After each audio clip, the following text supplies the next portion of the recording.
do gástrico e melhoram os sintomas da gastrite, mas não a curam, aos anti-inflamatórios e aos corticosteroides que atenuam os sintomas da artrite, mas não a curam. Os antipsicóticos não curam a psicose por uma questão simples: não são antipsicóticos, são apenas atenuadores, bloqueadores, dopantes.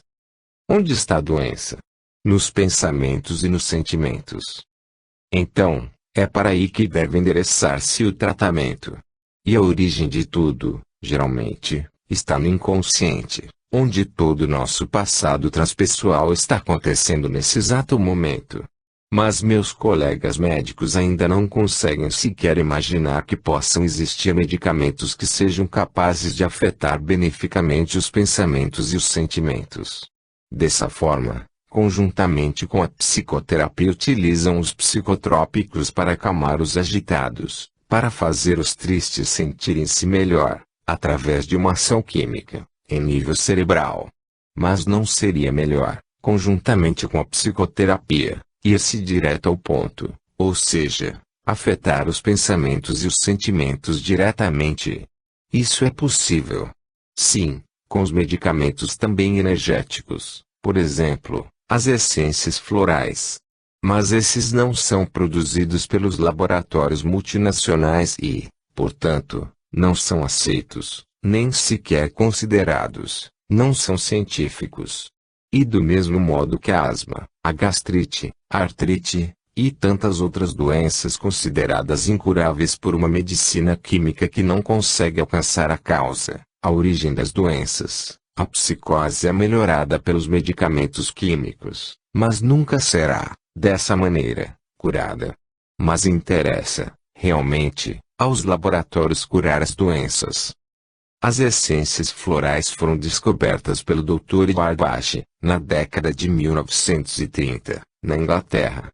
Ele era um dos médicos mais famosos de sua época e, inconformado com a falta de poder curativo da medicina, estudou a homeopatia, mas, também insatisfeito, abandonou seu consultório e seus empregos em vários hospitais londrinos e partiu para sua terra natal, o país de Gales, para lá tentar encontrar uma maneira mais profunda, mais verdadeira, de curar os doentes.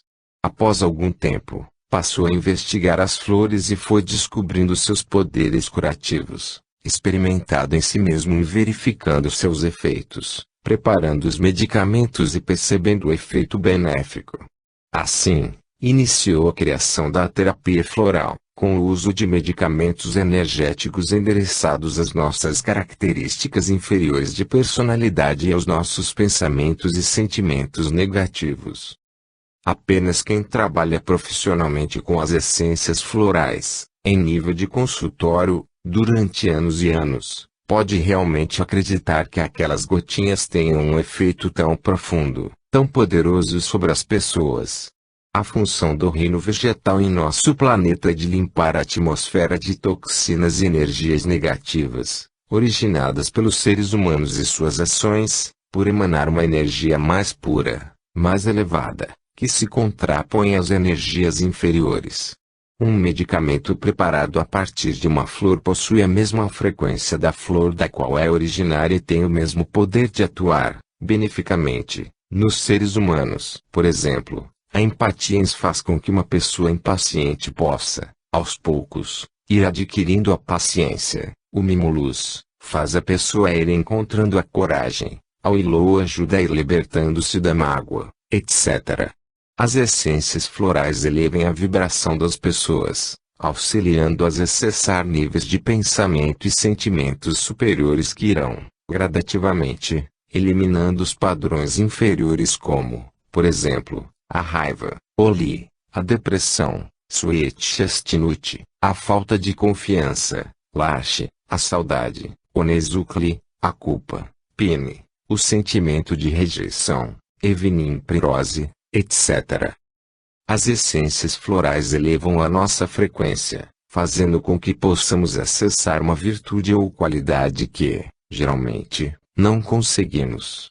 O floral ajuda-nos a acessar o que necessitamos, aquela virtude que precisamos desenvolver, E com um uso prolongado vamos nos impregnando daquele pensamento positivo, daquele bom sentimento, daquela virtude que carecemos. Nós vamos melhorando com o uso das essências florais. Por exemplo, a empatia nos ajuda a acessar a paciência. Então, utilizando-a por um bom tempo, aos poucos, vamos sentindo a virtude da paciência em nós. E difícil sabermos por quanto tempo precisamos tomar um floral. Não existe ainda um aparelho ou instrumento que possa detectar isso. Quando eu tomo uma composição de essências florais, costumo mantê-la por vários meses e, aos poucos, vou mudando algumas, retirando o que já acredito que não preciso mais, introduzindo outras. Mas, se passado algum tempo, eu sinto que uma imperfeição minha que parecia haver desaparecido, começa a ressurgir, é um sinal de que devo voltar a tomar a essência que trata dela. E uma terapia artesanal, ainda com deficiências devido ao atraso da ciência provocado pelos séculos de Inquisição, que faz com que tudo seja ainda empírico, experimental, mas os benefícios enormes que a terapia floral traz para todos nós, faz com que, aos poucos, ela esteja ocupando um espaço na área das medicinas. Como este livro trata da doença mental, quero colocar aqui algumas essências florais que utilizo nas pessoas com sintomas de depressão, ansiedade, fobia, transtorno do pânico, paranoia, obsessão espiritual, etc. Elas apresentam uma ação benéfica, muitas vezes bem rápida, sem apresentar os efeitos colaterais que os antidepressivos, os antipsicóticos e os ansiolíticos apresentam. Atualmente, existem dezenas de sistemas florais no mundo com milhares de essências e nenhum terapeuta floral trabalha com todos eles.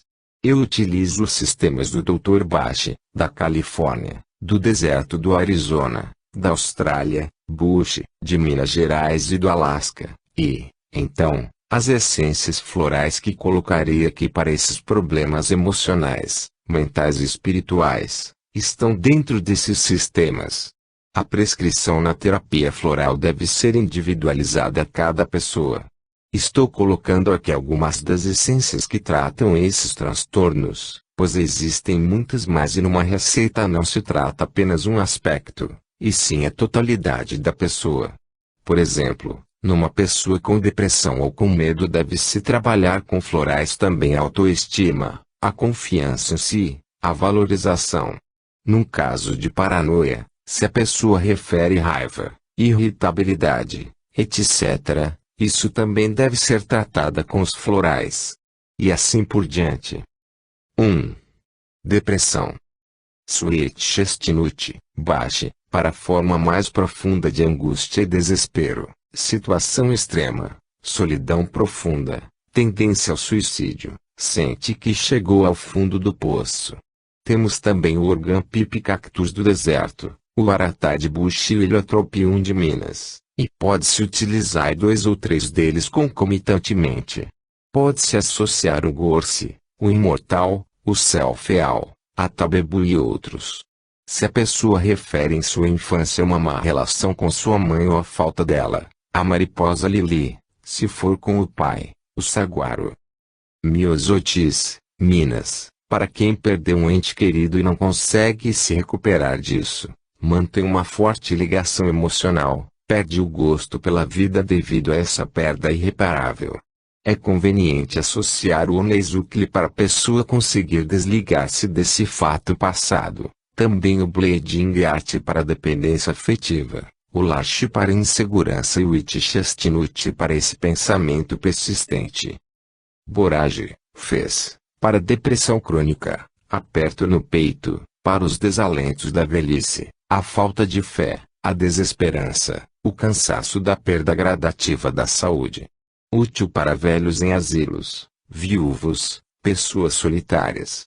Usa-se também o Redwood, a Angelica, o Chrysanthemum, para o medo da morte, com o Mimulus, etc. Willow, Bach, para mágoa, sentimento de vitimação, em relação ao pai, à mãe, a outras pessoas e, até, à sociedade, ao mundo. Para o sentimento de rejeição que, frequentemente, acompanha mágoa. Pode-se usar o Evening Pirose, Califórnia, Willow Flamitrei, Bush, etc. Saguaro, fez. A depressão geralmente vem de situações de outras encarnações, por isso pode melhorar, ou curar, com a regressão terapêutica. Mas se ela agravar-se por uma falta de base na infância proporcionada pela falta de uma figura paternal confiável, protetora, essa essência, chamada ao Pai interno, ajuda a suprir esta carência. Ela trabalha a falta de força, a vontade de desistir. Mariposa Lili, fez. Quem não teve uma figura maternal amorosa, carinhosa, na sua infância, dificilmente sabe cuidar de si e dos outros. Essa essência é chamada Mãe interna e ajuda a suprir a falta de carinho, de cuidados maternais, que uma pessoa não recebeu, uma falta de colo. 2. Fobias e transtorno do pânico. Aspen, baixe, para os temores de origem vaga, inexplicáveis, pressentimentos, presságios, ansiedade e até pavor sem motivo aparente, expectativa de algo ruim. Essa essência floral é muito indicada em médiuns que captam pensamentos e sentimentos dos outros e, também, pressentem algo futuro, associarem ou similar à passiflora de Minas. Muitas vezes, fatos de outras encarnações, que estão acontecendo no inconsciente, afloram sob a forma de sensações inexplicáveis, medo sem causa, como por exemplo, de que algo ruim vai acontecer. A regressão pode melhorar ou curar isso rapidamente. Rock Rose, baixe, para o estado de terror, pânico, medo paralisante. Medo de morrer. Essência floral para as fobias em geral, de lugares fechados, de altura, de dirigir, agorafobia, etc., que em mais de 90% dos casos são ressonâncias de fatos traumáticos de encarnações passadas. Por isso, na minha maneira de ver, está indicada a regressão. Pânico por pesadelos em crianças, descartar presença de obsessores. Crise de asma com pânico. Frequentemente a asma é originária de uma morte traumática em alguma encarnação passada, como afogamento, enforcamento, etc. Ou asfixia intrauterina ou no momento do parto. É uma das 5 essências que compõem o rescue, o emergência, de Baixe, juntamente com Starovetlen, Cherry Plum, Impatiens e Clematis. Impatiens, Baixe. As pessoas que sofrem de fobia e transtorno do pânico sentem muita angústia, sempre pensando no que vai acontecer, quando isso irá passar, Witchestnut, Momordica, Boronia. A Impatiens ajuda a acalmar, tranquilizar, para diminuir a ansiedade, a angústia. E um dos componentes do rescue. Cherry Plum, baixe, para a perda de controle ou medo de perder o controle que acompanha esses transtornos. Para o desespero, impulsos, teme perder a razão, tremores, vômitos nervosos, etc. Também é usado para os pensamentos de causar danos a alguém sem motivo aparente, descartar a presença de obsessores. Também para crianças que se atiram no chão, batem a cabeça, jogam coisas longe. Indicado para a enuresia infantil noturna, a causa é o medo. Usar, então, também o Mimoluse/Aspen e analisar e tratar a dinâmica familiar. O Tofranil, medicamento mais usado pela alopatia para enuresia noturna, pode provocar morte súbita em crianças. Starovetlen baixe, para a sintonia que uma pessoa ainda mantém com um fato traumático do seu passado, ou de encarnações anteriores, para ajudar a desconectar-se da situação originária da fobia ou do pânico, que ainda está ativa em seu inconsciente. Deve-se usar sempre nos casos de fobias e transtorno do pânico, pois vai lá na causa, na origem. E similar ao fringe violete de Bush e ao tagetes de Minas. Tal mula, Bush, para agorafobia, medo em lugares amplos. Para as pessoas que preferem ficar em casa, evitam lugares com muita gente. Nas regressões, encontramos essas pessoas sintonizadas em situações traumáticas de outras encarnações, em praça pública, sendo levadas para a fogueira, forca ou guilhotina. Quando crianças, têm muito medo de entrar na escola, de pessoas estranhas. Se passaram por uma guerra em outra encarnação, têm medo de barulho de aviões, de foguetes, barulhos fortes repentinos, etc. Não se deve forçar uma criança a entrar no colégio, ir na casa das pessoas, se elas sentem muito medo disso. Deve-se pensar o que pode ter acontecido em alguma outra encarnação para sentirem isso. 3. Paranoia.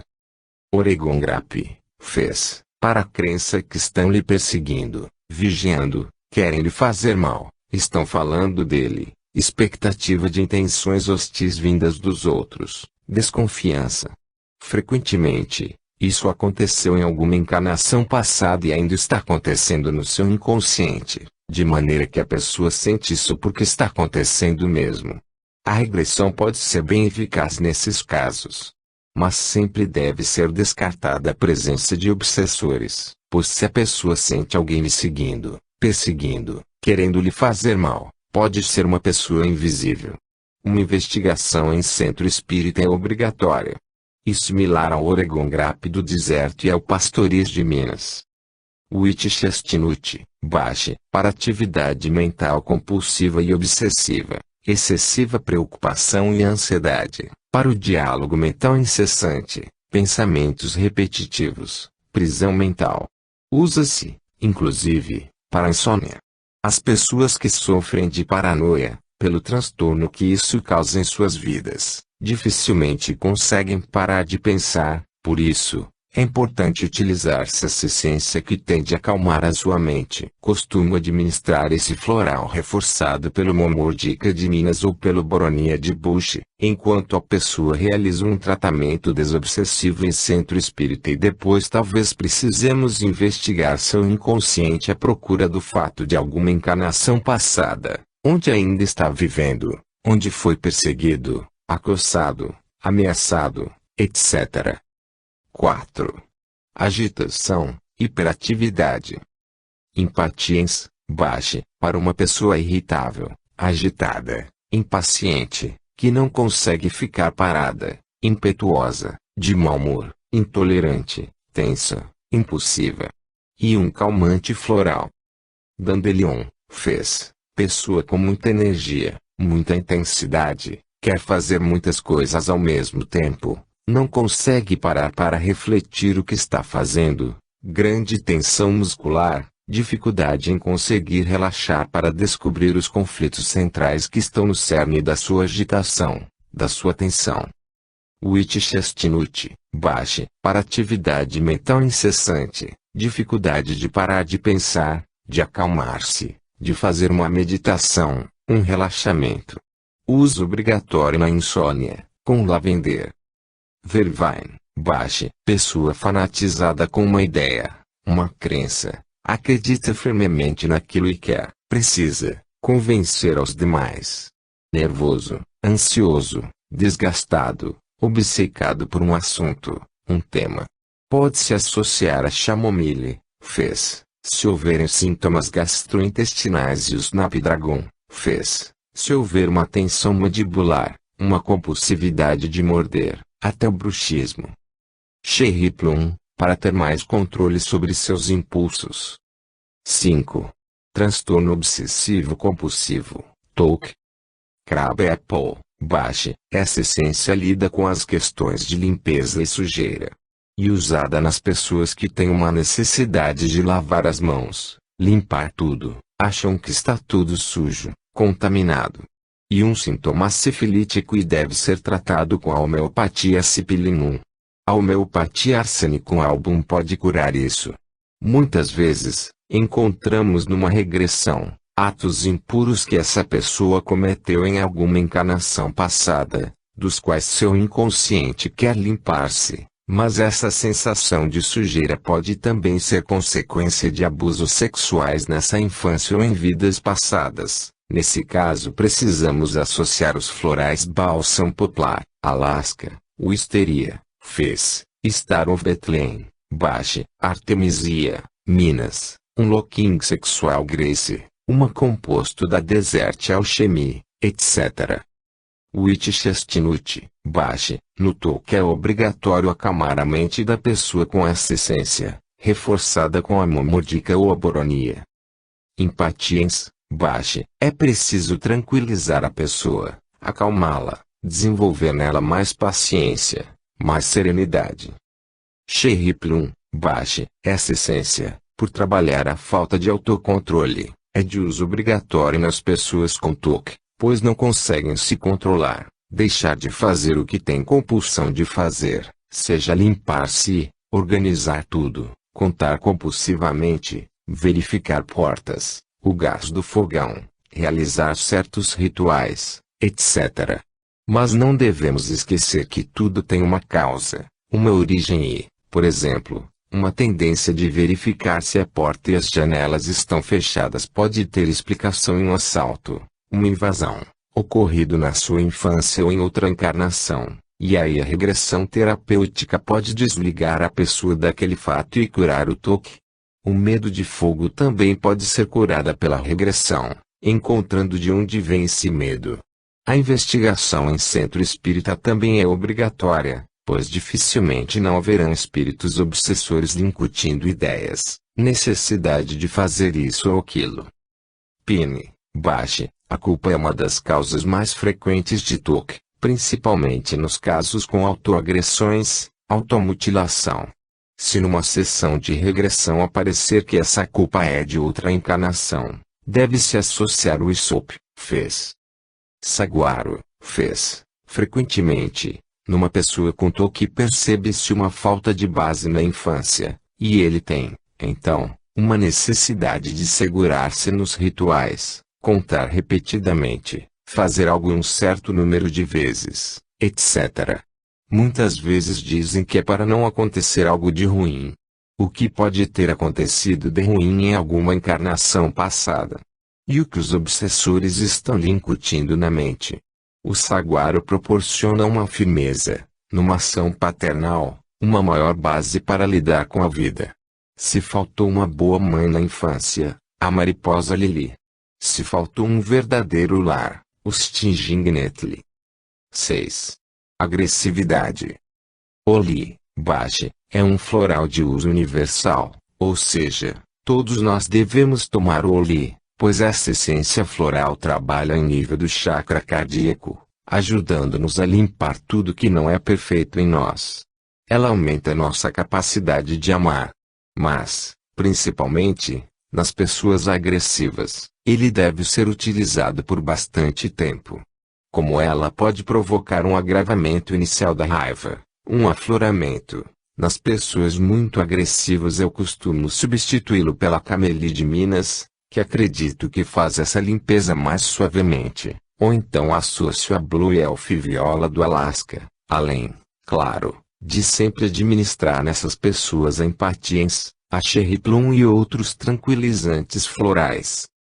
Impatiens, baixe, para acalmar, diminuir a impulsividade, a impaciência, a intolerância.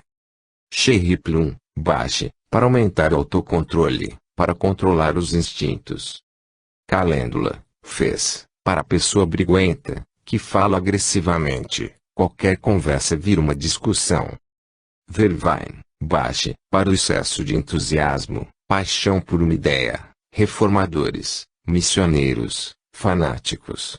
Para essas pessoas é útil as essências florais que acalmam a mente, como a Witchestnut, por exemplo. Acalmando o hemisfério esquerdo, aumenta a possibilidade de entrar em informações do eu superior e dos seres de luz, que é feito pelo hemisfério direito.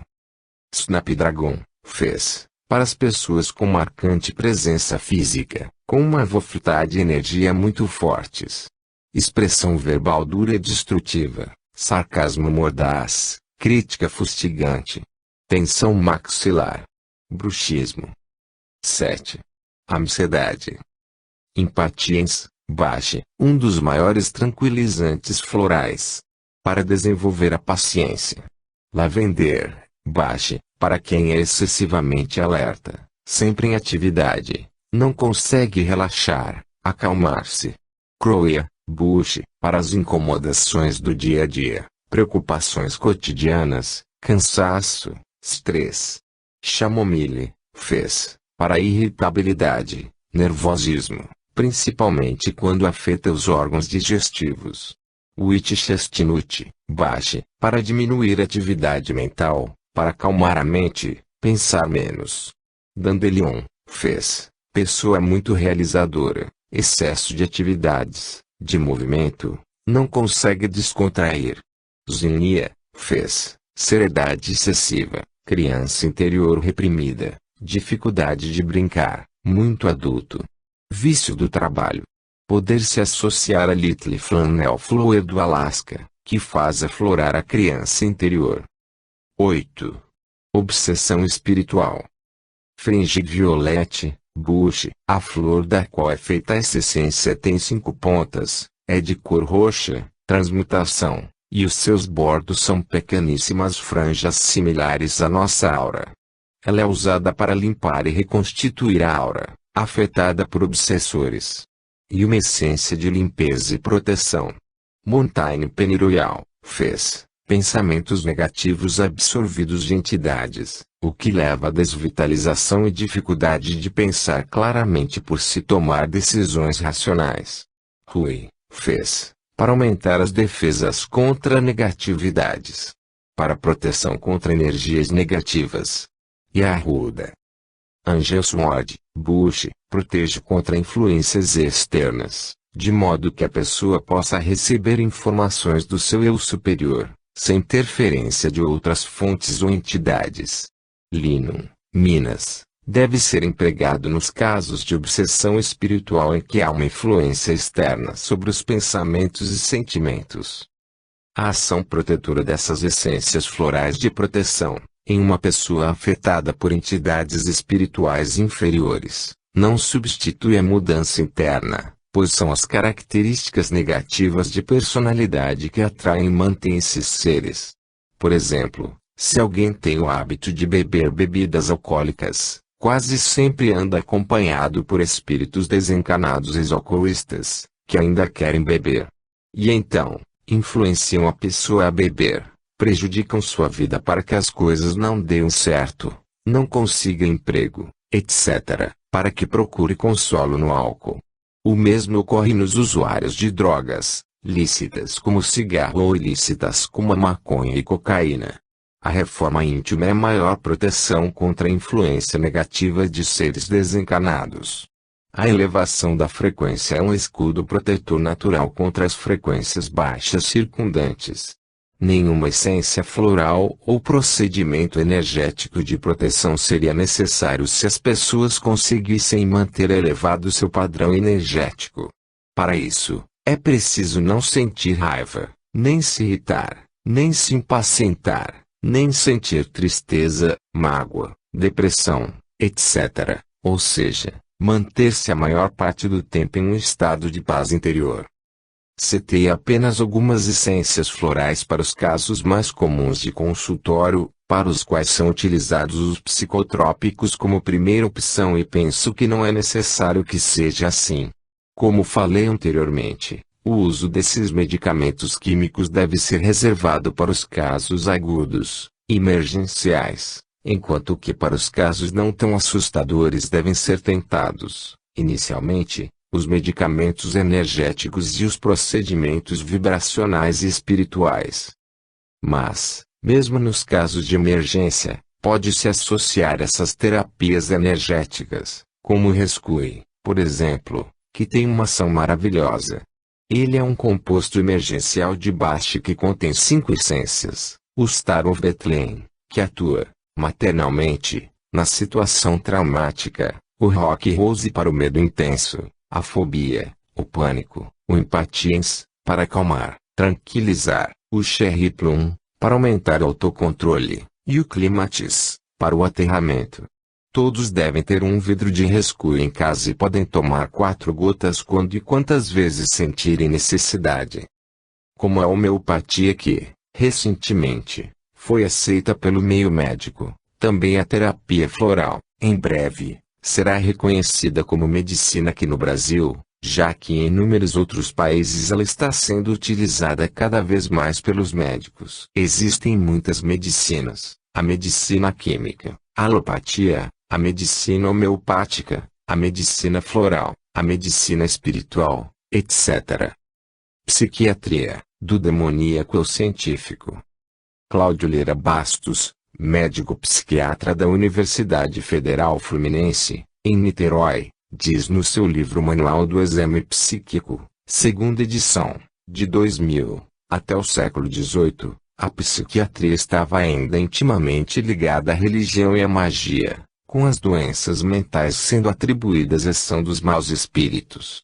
Nessa época, o médico francês Philippe Pinel iniciou a moderna psiquiatria, analisando e descrevendo os casos clínicos, libertando os doentes das correntes com que os prendiam junto aos criminosos. Seu discípulo Jean-Étienne Esquirol, na França, em 1837, e Wilhelm Gresinger, na Alemanha, em 1845, escreveram os primeiros clássicos da literatura psiquiátrica. O final do século XIX marcou o início da psiquiatria científica com a classificação e descrição das doenças mentais por Emil Kraepelin. Nesta época, ocorria também a descrição da anatomia, fisiologia e histopatologia do sistema nervoso central e suas correlações com os quadros clínicos por Golgi, na Itália, Ramon Y. Cajal, na Espanha, Broca, na França, Wernicke, na Alemanha, o Glynx Jackson, na Inglaterra, entre outros. Descobriu-se, então, a associação da paralisia geral progressiva, responsável na época por inúmeros casos considerados como de loucura, com a sífilis cerebral, o que seria confirmado, microscopicamente, apenas em 1916, por Noguchi. Ocorreram também, nesse período, a descrição por Charcot das conversões histéricas. Pierre Janet apresentou os conceitos de dissociação e de manifestações inconscientes da mente, destacando seus aspectos preservadores do equilíbrio psíquico. A psiquiatria do século XX prosseguiu com a criação da psicanálise por Sigmund Freud e seus seguidores, em Viena. O enfoque fenomenológico da psicopatologia foi desenvolvido principalmente na Alemanha por Karl Jaspers, Ludwig Binswanger e outros. O estudo descritivo da esquizofrenia foi desenvolvido por Eugène Bleuler, em Zurique. A partir da década de 1920 surgiram as abordagens e técnicas reflexológicas, behavioristas e cognitivas, a partir do fisiologista Ivan Pavlov na Rússia, do psicólogo J. B. Watson, nos Estados Unidos e de seus seguidores Wolf Skinner.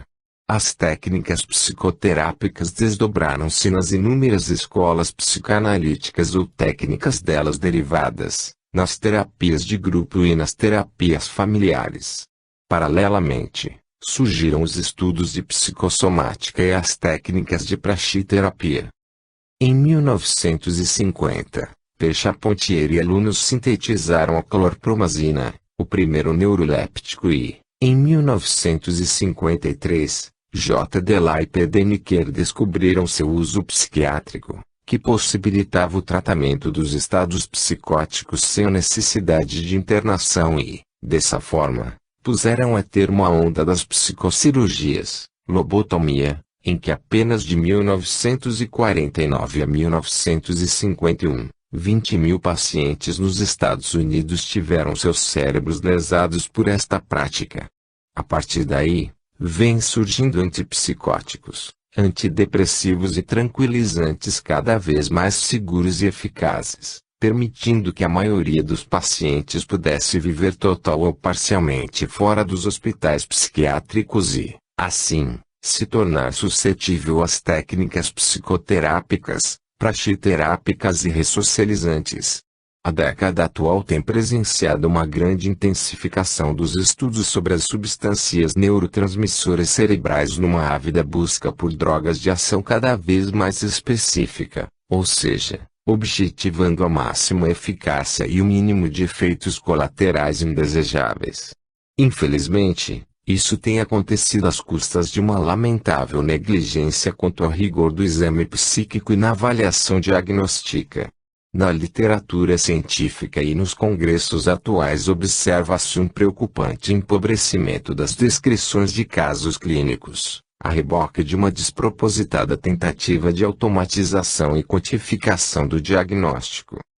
No prefácio, Eustáquio Portela Nunes, professor titular de Psiquiatria e Saúde Mental da Faculdade de Medicina da Universidade Federal do Rio de Janeiro, diz: o uso indiscriminado das DSMs e CIDs vem transformando a psiquiatria numa especialidade extremamente fácil. Os sintomas são descritos de modo simplista e as pessoas acreditam conhecer a especialidade pelo manejo deles. O real avanço da terapêutica medicamentosa serve de comprovação a essa tese. As pessoas não se dão conta do relativo que essa lista telefônica de diagnósticos está pagando-se o alto preço de pulverizar os diagnósticos psiquiátricos, transformando cada sintoma em doença. Será que ainda vai sobrar algum psiquiatra ou só vai haver diagnósticos psiquiátricos? A psiquiatria deve preocupar-se mais em pesquisar do que simplificar. Romancistas e teatrólogos serão sempre acompanhantes mais adequados dos psiquiatras que os fabricantes de listas diagnósticas. O Dr. Lawrence C. Kolb diz em seu livro Psiquiatria Clínica Moderna: a origem da maioria dos conceitos científicos da psiquiatria tem sua raiz no passado. Só existem conjecturas a respeito de como o homem pré-histórico enfocava a conduta normal. O estudo das tribos primitivas de nossos dias apoia as suposições sobre os conceitos de enfermidade que os homens pré-históricos mantinham e que se refletem nos mitos e testemunhos das primeiras páginas da história. Os estudos comparativos também têm sido valiosos para aclarar as variações de conduta do homem sob condições diversas, têm mostrado a influência modificadora da cultura sobre as manifestações dos sintomas psicopatológicos e têm revelado as deficiências em certas explicações teóricas da conduta, derivadas do estudo do homem em uma cultura particular durante um lapso limitado. Os conceitos de enfermidade que se encontraram entre os povos primitivos diferem dos que as comunidades científicas de hoje sustentam. Não obstante, de vez em quando se observa na população geral das sociedades mais avançadas tecnicamente, restos de tais ideias primitivas sobre a enfermidade. Para o homem primitivo todas as enfermidades se devem à influência de forças que atuam fora do corpo e se consideram sobrenaturais, por exemplo, os espíritos do mal, as bruxas, os demônios, os deuses e os magos. Estas explicações demonológicas são particularmente poderosas quando se trata de dar sentido às enfermidades que afetam a conduta. É pertinente especular que o homem primitivo elaborou tais ideias a partir de suas próprias experiências pessoais e de seus contatos com os enfermos, seus próprios sonhos sobre o retorno dos mortos e a recordação das ameaças, exigências e afetos dos falecidos. Talvez tenham apoiado a explicação que toma em conta a influência do mais além. Suas observações sobre a conduta disparatada, impertinente, insensata e destruidora do delirante e do psicótico, suas apreensões frente a um ataque convulsivo e seus esforços para explicar o fenômeno do membro fantasma depois de uma amputação, provavelmente sustentaram o conceito da possessão demonológica como causa das mudanças peculiares e aterradoras que apareciam nos familiares e amigos do homem primitivo. As sociedades primitivas inventaram métodos de tratamento que ainda hoje se empregam, quase exclusivamente no contexto das práticas mágicas e religiosas.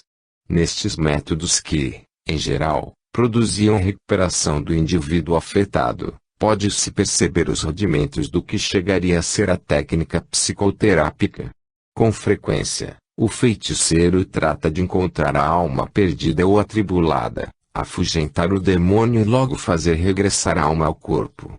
O exorcismo, ou seja, o fato de forçar um espírito maligno que saía do possuído, se efetua, hoje em dia, por meios diferentes em diferentes áreas e grupos, e pode se reconhecer facilmente como uma forma de psicoterapia, na qual se estimula a pessoa enferma para que fale de seus delitos e ações que tenham conotação de culpabilidade. Os ritos de autocastigo parecem ter o mesmo propósito. Outras formas primitivas incluem o emprego de feitiços e encantamentos com oferendas repetitivas e rituais de silêncio, e também as aplicações internas e externas de ervas e outras medicinas. Em todos esses recursos se pode reconhecer que os métodos primitivos principiam com explicações simples de causa e efeito e observações empíricas, sem que se reconheça a ação de forças internas, sejam de natureza biológica ou psicológica. O feiticeiro tampouco dirige seus esforços para o indivíduo, e sim para uma força maligna invasora, estranha a seu paciente.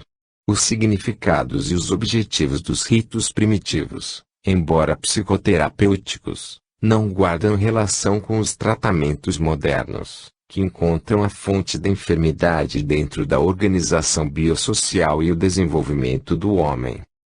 Como contraponto, vou colocar aqui um resumo, como entendi, do que o Dr. Adolfo Bezerra de Menezes, 1831 a 1900, médico e estudioso da doutrina espírita, afirma em seu livro A Loucura sob Novo Prisma, levados pelo princípio, que julgam ser uma lei natural, de que toda perturbação do estado fisiológico do ser humano procede invariavelmente de uma lesão orgânica. Os homens da ciência têm até hoje, como verdade incontroversa, que a alienação mental, conhecida pelo nome de loucura, é feito de um estado patológico do cérebro, órgão do pensamento para uns, glândula secretora do pensamento, para outros.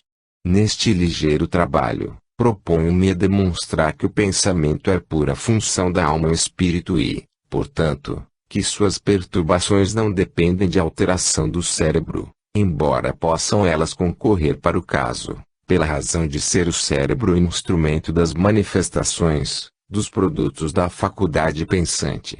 Claro que quando a alma está no pleno exercício daquela faculdade e o cérebro padece de lesão orgânica que o torna instrumento incapaz da boa transmissão, poderá ocorrer o caso da loucura, como a cegueira que vem de uma lesão do olho, instrumento da visão. Este caso de loucura chamarei de científica porque é conhecida pela ciência, mas eu demonstrarei que a loucura pode se dar sem alteração do cérebro, pois o cérebro não é o órgão do pensamento, seu gerador ou secretor. Quando a loucura é consequente da afecção do cérebro, que lhe perturba a transmissão, fazendo-a desordenadamente, tem um caráter material ou orgânico. Quando resulta de algo que afeta a faculdade pensante, ou seja, o pensamento emana viciado da fonte, tem um caráter imaterial ou fluídico, e, quando resulta da ação fluídica de espíritos inimigos sobre a alma ou espírito encarnado no corpo, é loucura por obsessão, isto é, por ação fluídica de influências estranhas, inteligentes. Da loucura resultante de alterações cerebrais nada poderei acrescentar aos trabalhos importantes que a seu respeito têm produzido os maiores vultos da medicina oficial, em todos os tempos e países, e então meu estudo limitar-se a essa espécie de loucura, por obsessão, ainda não reconhecida nem estudada no mundo científico. Sobre este importante assunto, cuja simples enunciação já deve ter feito muita gente atirar longe o pobre livro, eu farei meditado estudo, no empenho de tornar patente a causa do mal, a sintomatologia necessária ao diagnóstico, quer do mal, obsessão, quer da diferenciação entre esses tipos de loucura e, finalmente, os meios curativos. Até hoje, a ciência acredita que a loucura tem sua sede no cérebro, ou seja, sem que o cérebro sofra não pode haver o fenômeno psíquico patológico da loucura. Existe no homem um princípio espiritual. Ninguém pode recusar o estudo desta questão, do mais palpitante interesse para o ser humano. Sócrates deu como objeto da filosofia o estudo da alma, cuja existência prova cabalmente. Seu discípulo Platão afirmou: antes de virmos a esta vida, já tivemos outras. E no tempo intermediário, que passamos no mundo dos espíritos, adquirimos o conhecimento das grandezas a que somos destinados, donde essa reminiscência, a que chamamos intuição de um futuro, que mal entrevemos, envoltos no véu da carne. O divino filósofo ensinava que aprender é recordar o que a alma já sabe de passadas existências. Aristóteles, que, com aqueles dois vultos, formou a mais elevada expressão da sabedoria antiga, acreditava na existência da alma. E todas as escolas filosóficas dos tempos passados, se divergiam quanto à compreensão dos fenômenos do entendimento, eram acordes quanto à existência do elemento espiritual, diretor da máquina orgânica do homem. A escola de Alexandria, que fecha o ciclo da filosofia antiga, e que produziu gênios como Plotino, Orígenes, Porfírio e Jámblico, não só era essencialmente espiritualista como até sustentava as ideias de Platão da preexistência da alma e da pluralidade das vidas corporais.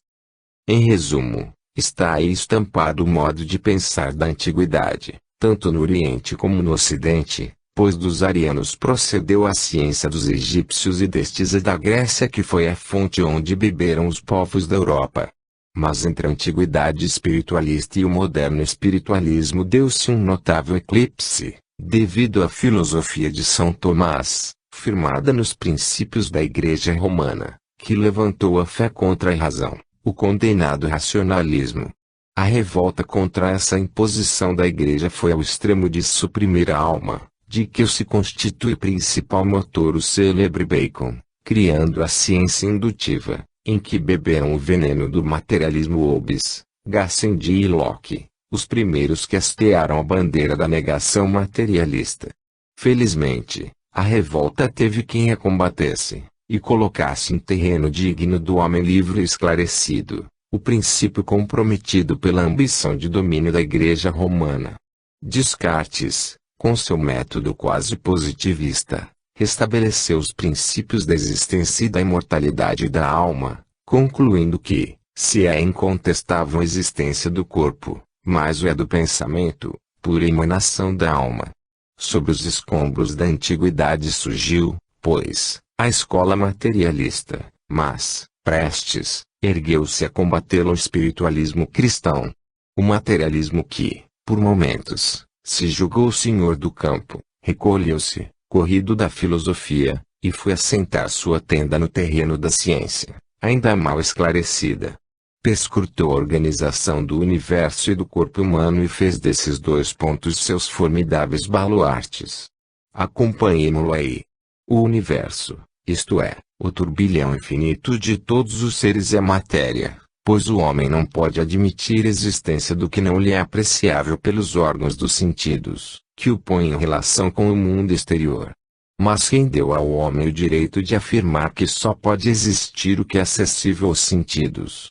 A pedra fundamental do materialismo não passa, pois, de uma hipótese gratuita, a que seus adoradores julgam dar força invencível, acrescentando: a matéria é inseparável da força e é por esta união que se explica a evolução e a transformação dos seres, constituindo movimento incessante e harmonia universal. Mas o que é a força? Qual dos nossos sentidos tem a propriedade de apreciar a força? Essa afirmação entra em contradição por si só. Separai a força da matéria, ou antes, considerai a matéria trabalhada pela força, uma força que lhe é dada por um poder estranho e superior, dotado de onisciência e omnipotência e, então, todo o mundo físico evolve e se transforma, segundo as leis, eternas e imutáveis, postas por aquele absoluto poder. No caso do corpo humano, o pensamento está na força, ligada à matéria, e não pode ser apreciado por nenhum dos nossos sentidos. O cérebro, por ser de natureza material, não pode segregar o pensamento, que é de natureza material. O cérebro é necessário na manifestação do pensamento, é um instrumento, um órgão transmissor. O espírito possui um perispírito, um invólucro fluídico, através do qual põe-se em relação com o corpo físico. O espírito recebe pelo sistema nervoso sensitivo todas as impressões do corpo e imprime no perispírito suas volições, que são transmitidas ao corpo mediante o concurso dos nervos motores. O cérebro, de onde decorrem os dois sistemas de nervos, É a grande pilha que segrega o fluido nervoso de que os fios de cada sistema são simples canais condutores, e é por isso que o cérebro é constituído de duas substâncias, branca e cinzenta, das quais uma segrega o fluido sensível e a outra o motor. O perispírito é quem transmite à alma as impressões do corpo, concentradas no cérebro, e é quem transmite ao corpo as volições da alma, pela impulsão dada ao cérebro, como centro do sistema nervoso. O corpo é simples meio de pôr a alma em relação com o mundo externo, ligando-se-lhe pelo perispírito.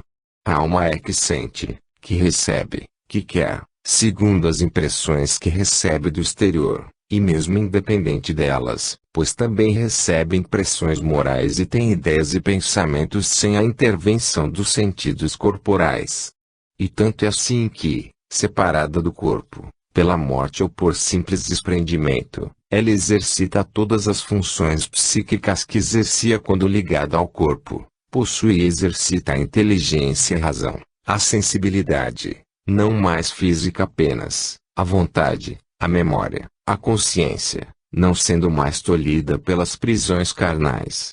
Logo, os fenômenos intelectuais e morais, que se manifestam no correr da vida corpórea, são devidos às faculdades anímicas e não às propriedades do corpo. A função do corpo e dos seus órgãos, inclusive o cérebro, é de simples aparelho ou instrumento da alma, pois cessa desde que ésta se retire. A ciência nadará em um oceano de incertezas enquanto acreditar que a loucura depende exclusivamente do cérebro. Existem casos em que a loucura se explica pelo desarranjo cerebral, mas há casos em que a causa está fora deste órgão, no pensamento ou no espírito. Isso é digno das mais sérias pesquisas para obter-se uma segura orientação no tratamento da mais cruel das enfermidades do homem, da que lhe abate o caráter essencial de ser humano. A loucura é de fundo orgânico nos casos e de fundo espiritual em outros, e a ciência precisa conhecer esta diferença para variar de ação segundo a espécie. Como o saber e a virtude pertencem ao espírito e não ao corpo, compreende-se o que cada homem leva para a vida espiritual: o saber ou a ignorância, a virtude ou a maldade que leve na vida corpórea. O que foi caridoso, continua, depois da morte, a desejar o bem de seus semelhantes. O que foi malfeitor, continua a desejar o mal aos que ainda penam na terra. Assim como há na terra quem faz o mal só pelo gosto de fazê-lo, assim, no espaço, esses mesmos continuam sua danação, obra de seu atraso. Também, alguns, não esquecem o mal que se lhes fez e querem vingar-se. Esses espíritos têm a faculdade de fazer o mal atuando fluidicamente sobre os encarnados, inspirando maus pensamentos, maus sentimentos, resoluções terríveis. Chegam ao ponto de dominarem a vontade do ser afetado, submetendo-o, como hipnotizado. Tal influência vai da simples insinuação à dominação completa da vontade. Cada um de nós forma sua atmosfera moral, dentro da qual somente podem penetrar espíritos da nossa natureza. Assim, ao que modela suas ações, seus pensamentos e seus sentimentos pelas normas do dever e do bem, não podem chamar senão espíritos adiantados, jamais os maléficos. Mas ao que leva a vida desregrada, mais preocupado com a satisfação dos seus instintos carnais do que com o cumprimento de seus deveres, não podem chegar senão espíritos atrasados, que só arrastam para o mal, jamais os benéficos, salvo os que vierem em missão de caridade. Vivemos rodeados de espíritos que nos inspiram para o bem e de espíritos que nos arrastam para o mal. Somos livres em escolher a sociedade de nossa alma.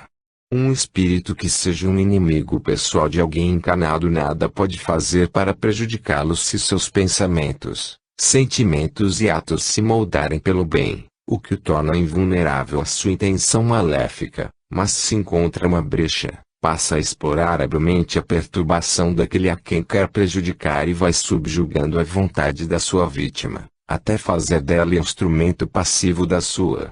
Para isso, pode perturbar-lhe a razão, aproveitando as afecções orgânicas ou as afecções morais. Chegado ao ponto de ter completamente hipnotizado sua presa, pode torná-lo um louco. A este estado, a ciência chama loucura mas esta loucura o espiritismo chama obsessão. E loucura porque é efetivamente uma perturbação das faculdades mentais, mas é a loucura psíquica, por influência fluídica de espíritos. A alma do doente pensa, mas seu pensamento só consegue utilizar-se do cérebro imperfeitamente, por estar este trancado, alterado, em razão da barreira posta pelos obsessores no empenho de produzir essa perturbação, que se toma por loucura. Nesse caso, só há uma terapêutica, a espiritual. Comentário.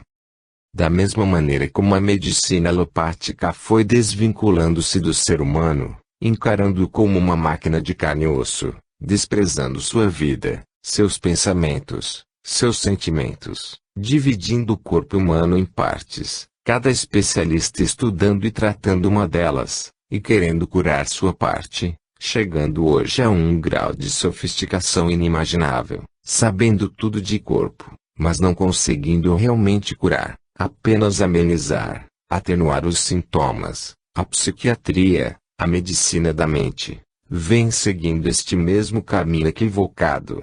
A partir do século XVIII, contrapondo-se a hipótese exclusivamente demoníaca das doenças mentais, que era, evidentemente, um exagero, os psiquiatras, psicólogos e cientistas modernos começaram a esmiuçar o cérebro e, hoje, estão sabendo quase tudo dele, mas não conseguem curar as doenças mentais, no máximo conseguem controlá-las.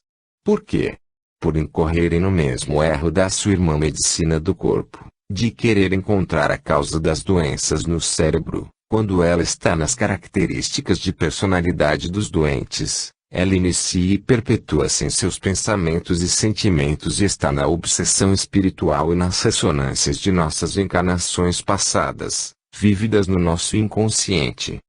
A Inquisição está terminando e está na hora da hipótese demoníaca a ser reavaliada, pois espíritos existem e influenciam as pessoas, quando elas são sensíveis à sua ação. O mesmo exagero de atribuir a totalidade das manifestações de desequilíbrio mental à ação dos espíritos, negando a fratura dos mecanismos de defesa do ego, é o exagero de negar-se a existência de seres desencarnados, invisíveis, perturbando ou dominando pessoas, criando ideias e determinando ações bizarras para quem assiste, mas válidas para seu emitente. E é preciso reavaliar a negação da reencarnação, impregnada na psicologia e na psiquiatria, impedindo a investigação de um vasto e importantíssimo material inconsciente, oculto, mas atuante, origem das fobias e do pânico e de ideias de perseguição, manias de grandeza, crenças bizarras, oscilações de humor, etc. Como sempre, as coisas, antes de encontrar o caminho do meio, do equilíbrio, vão de um polo ao outro. E o que aconteceu há séculos atrás quando tudo eram os demônios, os maus espíritos, e o que acontece agora, em que tudo está no cérebro. Ambas as estradas estão equivocadas, existem fatores cerebrais e fatores extracerebrais. Na etiologia das psicoses, existem desequilíbrios bioquímicos, alterações dos neurotransmissores, lesões cerebrais, doenças congênitas, tumores cerebrais, acidentes vasculares cerebrais, doenças metabólicas, transtornos hormonais, etc. Mas existe também a obsessão espiritual de demônios, e as ressonâncias de nossas encarnações passadas. É chegada a hora da união de todos em prol dos doentes. Os psiquiatras e os psicólogos, especialistas em cérebro e em saúde mental, os espíritas, especialistas em espíritos e em reencarnação, precisam se unir, trocar experiências, conhecerem-se. Para começarmos a curar os doentes mentais é preciso união. Infelizmente, o charme científico, as imagens multicoloridas do cérebro, os sofisticadíssimos aparelhos e instrumentos de pesquisa, fizeram com que os médicos e os psicólogos, cada vez mais, fossem afastando-se da nossa essência espiritual, esquecendo que somos um espírito encarnado, considerando toda e qualquer ideia ou concepção a esse respeito como um assunto religioso e confundindo reencarnação com espiritismo. É preciso que o conhecimento do espírito saia apenas do âmbito religioso e comece a ser considerado no meio científico. E é importante que a ciência perceba que além do nosso corpo físico existe um sistema energético que comanda o funcionamento orgânico e o mental.